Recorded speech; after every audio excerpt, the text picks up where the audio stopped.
Okay, आवाज clear दे। Okay, बस start करो। हाँ,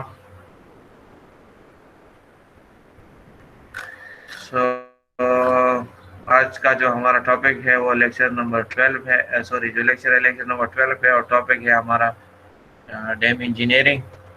सो कल हमने जो है स्टार्ट किया था, थोड़ा सा बहुत पढ़ लिया था व्हाट इज डैम, उसके जो है पर्पसेस हमने पढ़ लिए थे और कुछ टाइप्स थे वो हमने पढ़ लिए थे।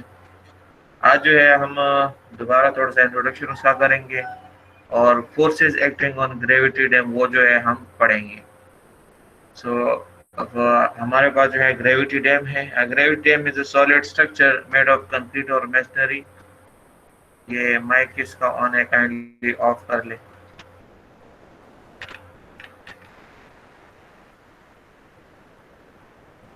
So a gravity dam is a solid structure made of concrete or masonry constructed across a river to create a reservoir on its upstream side. Gravity dam क्या है, कल भी हमने पढ़ा कि हमारे पास जो है सॉलिड स्ट्रक्चर है जिसको हम कंस्ट्रक्ट करते हैं कंक्रीट या मेसनरी से across the river to create है reservoir on the upstream side. Upstream side के ऊपर जो है रिजर्वायर बनाने के लिए हम जो है ग्रेविटी डैम कंस्ट्रक्ट करते हैं। The section of the gravity dam is approximately triangular in shape, with its apex at its top and maximum width at its bottom. Normally जो शेप आपको नज़र आती है डैम की वो जो है अप्रॉक्सीमेट ट्रायंगुलर शेप में होती है और इसका जो एपेक्स होता है वो टॉप के ऊपर होता है और मैक्सिमम विड्थ जो है बेस के ऊपर होता है, जो मैक्सिमम विड्थ है। The section is so proportioned that it resists the various forces acting on it by its own weight. और इसका जो सेक्शन है इसको इस तरह प्रोपोर्शन किया जाता है, मींस इसको इस तरह डिवाइड किया जाता है या कंस्ट्रक्ट किया जाता है कि ये सारे की सारी फोर्सेस जो इसके ऊपर लग रही होती है ये उन सारी फोर्सेस को अपने वेट के थ्रू उसको बैलेंस कर सके या रेजिस्ट कर सके। Gravity dams are usually consist of two sections, namely the non-overflow section and the overflow section or spillway section. जो ग्रेविटी डैम है ये जो ग्रेविटी डैम है नॉर्मली इसको टू सेक्शन में डिवाइड किया जाता है। फर्स्ट जो है नॉन ओवरफ्लो सेक्शन है, दूसरा जो है overflow section. And the gravity dams are particularly suited across gorges with very steep side slopes where earth dams might slip and are usually cheaper than earth dams if suitable soils are not available for their construction. जो gravity dams है वो जो है suitable है जहाँ पर आपके पास जो है स्लोप एरिया जो है स्लोपी हो, ठीक है, और आपके पास जो है वहाँ पर जो है आप अर्थ डैम जो है इजीली नहीं बना सकते, क्योंकि अगर आपके पास जो है जगह जो है स्टीप हो, साइड स्लोप ज़्यादा हो, तो वहाँ पर जो है पास वाटर वेलोसिटी जो है बहुत ज़्यादा होती है, तो आप वहाँ पर अर्थ डैम जो है या अर्थ फिल्ड डैम जो है कंस्ट्रक्ट नहीं कर सकते, तो वहाँ पर जो है ग्रेविटी डैम जो है ज़्यादा सूटेबल है। बेसिक डिफिनेशंस है इसमें जो है फर्स्ट कुछ है एक्सेस ऑफ द डैम है। एक मिनट जी, तो फर्स्ट जो है वो एक्सेस ऑफ द डैम है। तो एक्सेस ऑफ द डैम क्या है? Axis of the dam is the line of the upstream edge of the top और crown of the dam.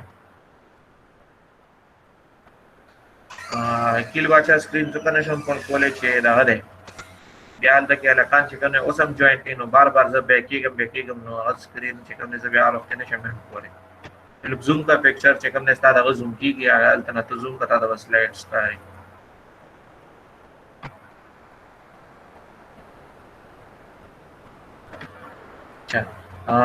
Axis of the dam क्या है?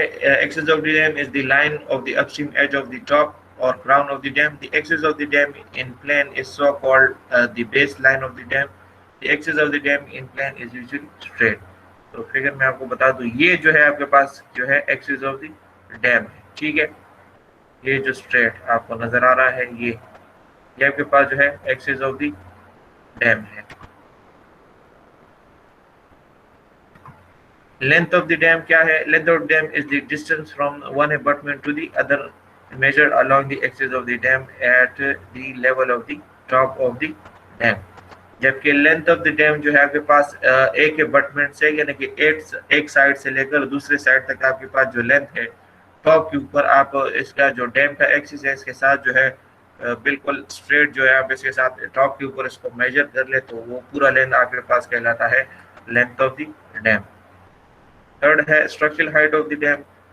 Structural height of the dam is the difference in elevations of the top and the on the top of the dam and the lowest point in the excavated foundation। Structural जो height है आपके पास वो difference है आपके पास जो top elevation है और आपके पास जो lowest point in the excavated foundation, यानी कि फाउंडेशन से लेकर टॉप तक आपके पास जो डिस्टेंस है वो आपके पास जो है total structural height of the dam कहलाता है। It, however, does not include the depth of special geological features of foundation, such as narrow fault zones below the foundation. In general, the height of the dam means its structural height. जो structural height है ये सिर्फ आपके जो structure construct करते हो mean के foundation से लेकर आपके पास जो टॉप ऑफ द स्ट्रक्चर है जहाँ तक आपने कंस्ट्रक्शन की है तो वहाँ तक जो हाइट है वो आपके पास स्ट्रक्चरल हाइट कहलाती है। बाकी जो फाउंडेशन के नीचे आप जो स्पेशल कंस्ट्रक्शन करते हो या जियोलॉजिकल फीचर जो होती है तो वो जो है इसके अंदर इंक्लूड नहीं होती। सो सिर्फ फाउंडेशन से लेकर जो टॉप तक आपके पास जो स्ट्रक्चर है वो आपके पास स्ट्रक्चरल हाइट है, total structure of the height है। फिगर में भी आप देख सकते हैं कि ये फॉर एग्जांपल अगर आपके पास फाउंडेशन है, ठीक है, तो यहाँ से लेकर इसके टॉप तक ये पूरा का पूरा हाइट आपके पास कहलाता है स्ट्रक्चरल हाइट। नेक्स्ट है टो एंड हील। तो टो एंड हील कल हमने पढ़ा था कि जो टो है वो डाउन स्ट्रीम साइड के ऊपर आपके पास जो है कांटेक्ट है बेस के साथ और जो हील है वो अपस्ट्रीम एज के ऊपर जो है आपके पास कांटेक्ट पॉइंट है बेस के साथ। इस फिगर में भी देख सकते हैं कि अपस्ट्रीम साइड के ऊपर आपके पास जो कांटेक्ट पॉइंट है उसको हील कहते हैं, जबकि डाउनस्ट्रीम साइड के ऊपर आपके पास जो कांटेक्ट पॉइंट है उसको टो कहते हैं। फिफ्थ वन है maximum base width of the dam. तो maximum base width of the dam is the maximum horizontal distance between the heel and the toe of the maximum section of the dam in the middle of the well. जो मैं base width है वो आपके पास to के point से लेकर और heal के पॉइंट के दरमियान आपके पास जो मैक्सिमम डिस्टेंस है इन दोनों के दरमियान इसको कहते हैं base width of the dam. या हमेशा आप जो है नीचे जो है आपके पास जो मैक्सिमम विड्थ होगी वो आपके पास जो है maximum base of the dam या maximum base width of the dam. Sixth one है hydraulic height of the dam. Hydraulic height is equal to the difference in elevation of the highest controlled surface or water surface of the on the upstream of the dam, that is FRL, and the lowest point in the river bed. FRL तक यानी कि आपके पास जो full river level है वहां तक जो है आपके पास ये जो रिवर बेड से लेकर आपके पास जहां तक स्टोरेज होती है तो वहां तक आपके पास ये पॉइंट डिस्टेंस कहलाता है hydraulic height of the structure. Bed से लेकर FRL तक आपके पास जो है टोटल स्ट्रक्चरल या sorry total hydraulic height of the dam कहलाता है ये पॉइंट। उसके बाद जो है हमारे पास forces acting on gravity dam. तो उसके अंदर जो है आपके पास ये 9 फोर्सेज है या 8 ये आपके पास जो है एक्ट करते हैं आपके ग्रेविटी डैम्स के ऊपर। फर्स्ट जो फोर्स होता है वो है वेट ऑफ द डैम है, सेकंड जो है वाटर प्रेशर है, थर्ड जो है अपलिफ्ट प्रेशर है, फोर्थ जो है वेव प्रेशर है, fifth is earth and silt pressure, sixth is earthquake forces, seventh is ice pressure, 8 is wind pressure and 9 is thermal loads. तो ये सारी जब आप जो है डैम कंस्ट्रक्ट करते हो तो ये सारी की सारी फोर्सेस जो है आपके डैम के ऊपर जो है एक्ट करती है और आपका डैम जो है इसको रेजिस्ट करता है। सारी इन फोर्सेस को हम किस तरह फाइंड आउट करते हैं, क्या क्या किस तरह ये अप्लाई होती है, इनको हम वन बाय वन जब अब स्टडी करेंगे। तो फर्स्ट ऑफ ऑल है forces acting on gravity dam. These forces fall in two categories: forces such as weight of the dam and water pressure. Forces such as weight of the dam and water pressure, which are directly calculable from the unit weight of the material and properties of fluid pressure, and forces such as uplift pressure, earthquake load, silt, and ice pressure, which can only be assumed on the basis of assumption of varying degree of reliability. जो forces है dam के ऊपर जो apply होती है, इनको उन्होंने 2 categories में डिवाइड किया है। पहला जो है आपके पास वेट ऑफ द डैम है, ठीक है, एक वो प्रेशर फोर्स है। दूसरा जो है आपके पास वाटर प्रेशर है। ये दो फोर्सेस जो है एक जो है कैटेगरी में इन्होंने डाली है, और इनको जो है आप इजीली जो है मटेरियल के यूनिट वेट से जो है इनको कैलकुलेट कर सकते हैं। जबकि जो दूसरा कैटेगरी में जो इन्होंने फोर्सेस डाली उनमें अपलिफ्ट प्रेशर है, अर्थक्वेक लोड है, सिल्ट प्रेशर है, आइस प्रेशर है, जो कि वेरी करती है डिग्री ऑफ रिलायबिलिटी के साथ, तो इनको जो है दूसरी कैटेगरी में जो है डाला है। It is in the estimating of the second category of the forces that special care has to be taken and reliance placed on available data, experience and judgment. आपके पास जो सेकंड कैटेगरीज में forces है, जो कि uplift है, earthquake load है, silt pressure है, आइस प्रेशर है, ये सारी की सारी फोर्सेज जब आप एस्टिमेट करोगे तो इनके अंदर जो है आपने काफी केयर जो है, स्पेशल केयर जो है अप्लाई कर रखना होगा, ठीक है। क्योंकि जो है ये सारी चीजें वक्त के साथ जो है चेंज होती है। अब सिल्ट प्रेशर है, अगर सिल्ट एक्यूमुलेशन कम है तो फोर्सेज आपके पास कम होती है, कम होगी एक पॉइंट के ऊपर। कुछ अरसा गुजरने के बाद सेल एक्यूमुलेशन ज्यादा हो जाती है, तो वो जो है वेरी करती है टाइम टू टाइम के साथ। सिमिलरली आइस प्रेशर जो है वो एनवायरनमेंट के साथ जो है वेरी करती है। इसी तरह अर्थक्वेक लोड्स जो है वेरी करती है, कभी एम्पलीट्यूड हाई होता है, कभी कम होता है। सिमिलरली अपलिफ्ट प्रेशर भी जो है कई कंडीशंस के ऊपर जो है डिपेंड करती है। तो आपने जो है स्पेशल केयर जो है रखना है इन फोर्सेस को कैलकुलेट करने में। It is convenient to compute all the forces per unit length of the dam। जो कैलकुलेशन है आपके पास, जो फोर्सेस की कैलकुलेशन है, तो इन्होंने कहा कि आप उनको जो है फोर्स पर यूनिट लेंथ के हिसाब से जो है इनको कैलकुलेट कर लें।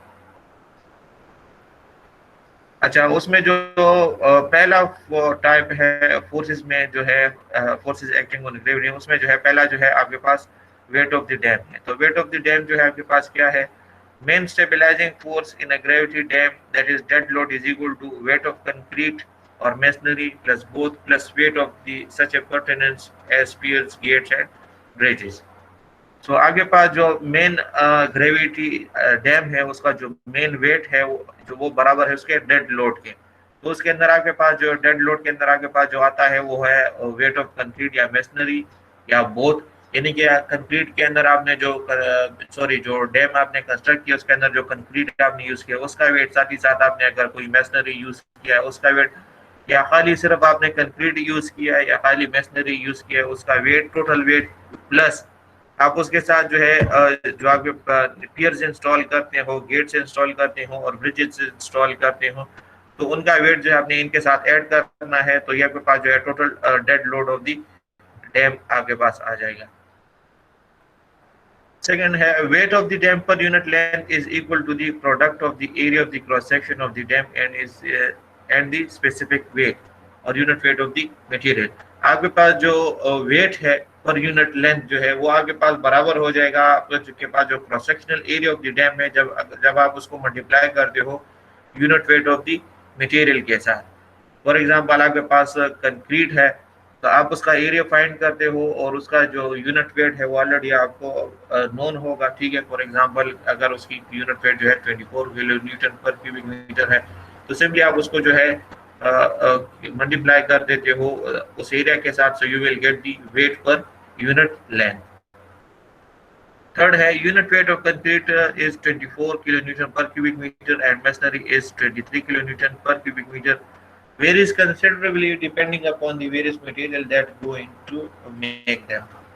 आपके पास जो नॉर्मल कंक्रीट की यूनिट वेट है या स्पेसिफिक वेट है वो तकरीबन जो है 24 kilo newton per cubic metre तक होती है, जबकि मेसनरी की 23 kilo newton per cubic metre होती है। लेकिन ये जो है डिपेंड करती है, वो वेरी करती है मटेरियल की प्रॉपर्टीज के साथ जिनसे आप इनको कंस्ट्रक्ट करते हो। For convenience, the cross-section of the dam is divided into simple geometrical shapes such as rectangles and triangles for the computation of weights। आसानी के लिए जो है अगर आप जो है वेट को फाइंड करना चाहते हो, वेट ऑफ डैम को फाइंड करना चाहते हो, तो आसानी के लिए जो आपके पास जो cross section of the dam है उसको डिवाइड किया जाता है सिंपल ज्योमेट्रिकल शेप्स में, जिनमें आपके पास रेक्टेंगल्स और ट्राइंगल्स हैं, और इनके थ्रू जो है एरियाज को फाइंड किया जाता है, और सिंपली उसको जो है unit weight of the material के साथ मल्टीप्लाई करके आपके पास जो है total weight of the structure आ जाएगा पर मीटर लेंथ के साथ, पर मीटर लेंथ आपके पास वेट आ जाएगा। Last है the areas and centroids of these shapes can be easily determined. Thus, the weights components W1, W2, W3, etc. can be found along with the line of action. The total weight W of the dam acts at the center of gravity of the section. So आपके पास जो आपके पास जो total shape है, आपके पास जो स्ट्रक्चर है, आप उसको जो है डिफरेंट सेक्शंस में डिवाइड कर लें, जिस तरह आपको फिगर में जो है शो किया गया है। यहाँ पर आप देख सकते हैं कि ये ट्राइंगुलर शेप है, इसको लेटर W1 से, इसके जो वेट है इसको W1 से जूम किया है। ये आपके पास जो है W2 आपको नजर आ रहा होगा, ठीक है। ये आपके पास फॉर एग्जांपल आपके पास जो है रेक्टेंगुलर है, तो इसको W2 से डिनोट किया है इसके वेट को। अगेन फिर आपके पास इस साइड पे जो है आपके पास ये ट्राइंगुलर है, तो इसके वेट को W3 से डिनोट किया है। इसका पूरा का पूरा वेट जो है फाइंड करते हैं। आपके पास फॉर एग्जांपल अब ये ट्राइंगुलर शेप है, तो एरिया ऑफ ट्राइंगल अप्लाई करके इसका एरिया जो है फाइंड किया जाता है। फिर इस ये जगह जिस मटेरियल से बनी होती है, उस मटेरियल के यूनिट वेट के साथ इस एरिया को जो है मल्टीप्लाई किया जाता है। सो आपके पास जो है वेट पर मीटर लेंथ आ जाता है। सिमिलरली आपके पास जो W2 है वो ट्राइंगुलर है, सॉरी रेक्टेंगल है, रेक्टेंगुलर एरिया है, तो एरिया ऑफ रेक्टेंगल यूज करके इसका एरिया जो है फाइंड किया जाता है, और again unit weight of the material के साथ उसको जो है मल्टीप्लाई किया जाता है। सो आपके पास जो है वेट पर मीटर वेट पर लेंथ पर मीटर लेंथ जो है आपके पास जो है इसकी वेट आ जाती है। सिमिलरली यही पॉइंट जो है, अगेन ये स्मॉल पॉइंट आपको नजर, ये W1 जो है इसका वेट जो है और ये ट्राइंगुलर है। So again using area of triangle which is half length into wait, sorry half into height into wait, उसको थ्रू जो है मल्टीप्लाई फाइंड किया जाता है, और उसको जो है आप similarly unit weight of the material के साथ ऐड करते हो। ये सारे जो वेट्स है, ये फॉर एग्जांपल W1 है, तो ये W1 जो है ऐड करेगा सेंट्रॉइड के ऊपर, ठीक है। सिमिलरली ये W2 अपने सेंट्रॉइड के ऊपर एक्ट करेगा, और ये W3 जो है अपने सेंट्रॉइड के ऊपर जो है एक्ट करेगा। सेंट्रॉइड वो पॉइंट होता है जिस पॉइंट के ऊपर आपका स्ट्रक्चर जो है अगर आप रखते हो उस पॉइंट के ऊपर, तो वो स्ट्रक्चर आपका बैलेंस होता है, ठीक है। तो पूरा का पूरा वेट जो है आके उस पॉइंट के ऊपर जो है एक्ट करता है। So these are these points or these forces will act on the centroids. Clear है?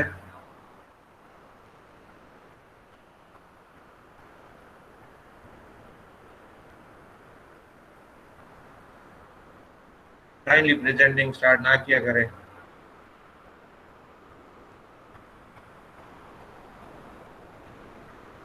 तो यहाँ तक जो है आपका जो वेट ऑफ डैम है वो आप इस तरह कैलकुलेट करोगे, ठीक है।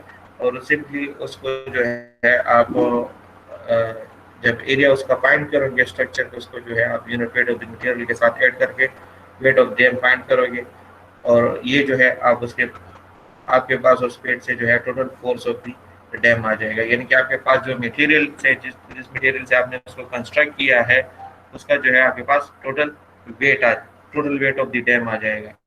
तो उस हिसाब से जो है आपके पास जो जो फोर्सेज है उसके ऊपर एक्ट कर रही हैं, तो उसको भी आप कैलकुलेट करते हो इसी तरह, और उसके हिसाब से उसको जो है फिर आगे जो है इसकी डिजाइनिंग करते हो। यहाँ तक जो है आपका जो लेक्चर है वो कंप्लीट हो गया है। अगर किसी का कोई क्वेश्चन है तो काइंडली पूछें।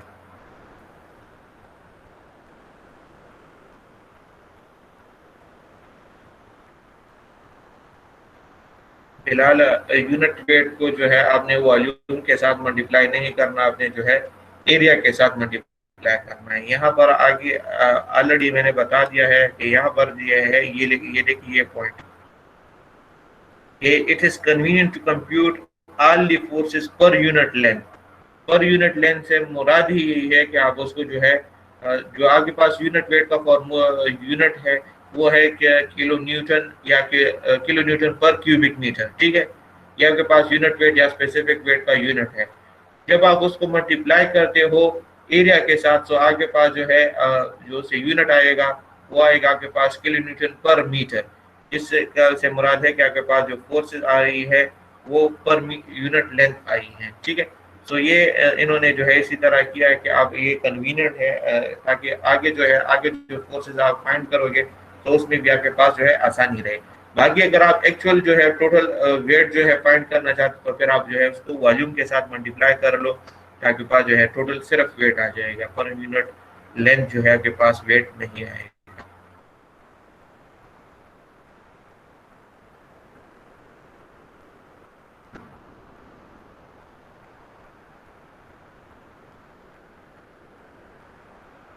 अच्छा अब्दुल्ला जान, वेट दोबारा मैं समझा रहा हूँ कि आपके पास जो है वेट ऑफ डैम क्या है। वेट ऑफ डैम आपने जो स्ट्रक्चर जो है कंस्ट्रक्ट किया है उसका पूरा का पूरा वेट जो है आपके पास वेट ऑफ डैम है। ठीक है, फॉर एग्जाम्पल फिगर में आप देख सकते हैं कि आपने जो डैम है वो इस शेप में जो है कंस्ट्रक्ट किया है। ठीक है, तो इसका जो वेट है वो आप किस तरह फाइंड करोगे कि आप अपने सेक्शन को जो है ट्राइंगल्स और रेक्टेंगल्स में जो है डिवाइड कर लोगे। फॉर एग्जांपल ये सेक्शन मेरे पास ट्राइंगल है, इसको मैंने लेट इसके वेट को W1 से कंसीडर किया है। ये मेरे पास जो है रेक्टेंगल शेप में है, इसको वेट को मैंने W2 से डिनोट किया है। और ये शेप अगेन मेरे पास ट्राइंगुलर शेप में है, इसके वेट को मैंने W3 से डिनोट किया है। तो आप किस तरह इसको इसके वेट को फाइंड करोगे कि सिंपली आप इसका जो है एरिया निकालोगे, तो ट्राइंगल है, ट्राइंगुलर शेप है, तो एरिया ऑफ ट्राइंगल यूज करके आप इसका एरिया निकालोगे और सिंपली आप इसको जो है यूनिट वेट ऑफ इस मटेरियल के साथ, यानी कि जिस मटेरियल से आपने ये बनाया है उसके यूनिट वेट से आप इसको मल्टीप्लाई कर लोगे, तो आपके पास जो है उसका वेट पर यूनिट लेंथ जो है आपके पास जो है इसका वेट आ जाएगा। सिमिलरली आप W2 का जो है आपके पास रेक्टेंगुलर शेप है, तो formula area by using the formula area of rectangle आप उससे जो है एरिया फाइंड कर लोगे रेक्टेंगल का। ठीक है, और सिंपली अगेन आप इसके यूनिट वेट के साथ इसको मल्टीप्लाई करोगे। इसी तरह जो है W3 भी। सो आखिर में जो है इन तीनों को आप ऐड कर लोगे, तो आपके पास जो है total weight of the dam आ जाएगा पर यूनिट लेंथ। क्लियर है? अच्छा असद मोहम्मद असद, अपलिफ्ट फोर्स को हम नेक्स्ट लेक्चर में जो है कवर करेंगे। आपको ऑलरेडी जो है जो कंसेप्ट है आपको है, हमने पढ़ा है सीपीएस थ्योरीज में कि अपलिफ्ट फोर्स क्या है। ठीक है, सो आगे जो है हम इसको और भी जो है पढ़ेंगे कि इसको यहाँ पर हम किस तरह फाइंड करेंगे।